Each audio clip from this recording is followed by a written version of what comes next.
ആ ഇരിക്കടോ എടുക്കളെ സഞ്ജീവന്റെ എഴുന്നേൽക്ക്. എന്താ കുട്ടി കാട്ടണേ?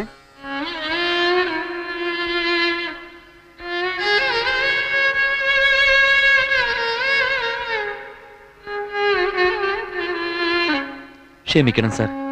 DIG അദ്ദേഹം പറഞ്ഞപ്പോഴാണ് അങ്ങയുടെ മഹത്വം എനിക്ക് കൂടുതൽ ബോധ്യമായത്.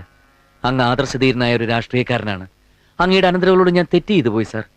എനിക്ക് മാപ്പ് തരണം. എന്താ മോനെ മാപ്പ് ചോദിക്കാൻ ഇവിടെ എന്തുണ്ടായി?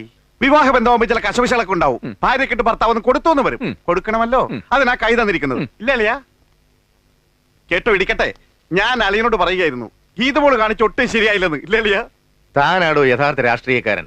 5 മിനിറ്റ് മുമ്പ് താൻ പറഞ്ഞതെന്തോന്നാ ഇടത് കൊണ്ട് സല്യൂട്ട് ചെയ്യിക്കും, ഡൈവോഴ്സ്. അളിയൻ ഒരുമാതിരി ചൊറിയണ വർത്താനം പറയരുത്.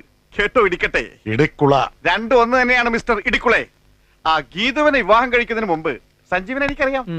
ഇരിക്കും മോനെ. വേണ്ട സാർ. അപ്പൊ ഞാൻ എന്താ പറഞ്ഞു നിർത്തിയ? മതി. ആ സഞ്ജീവനെ ഞാൻ വിളിപ്പിച്ചത്. ഒന്നും പറയണ്ട സാർ. സഞ്ജീവനെല്ലാം എന്നോട് പറഞ്ഞു. പുള്ളിക്ക് കുറ്റബോധമുണ്ട്. സാറിനെയും അങ്കിളിനെയും ഒറ്റയ്ക്ക് ഫേസ് ചെയ്യാൻ ഒരു മടി. അതുകൊണ്ടാണ് ഞാൻ കൂടെ പോകുന്നത്. ഗീതുവിന്റെ ഫ്രണ്ട്സിനോട് ഇൻഡിഫറന്റ് ആയിട്ട് എനിക്ക് എന്തൊക്കെയോ പറയേണ്ടി വന്നു.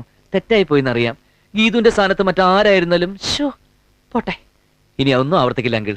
ഗീതുവിനെ എന്നോടൊപ്പം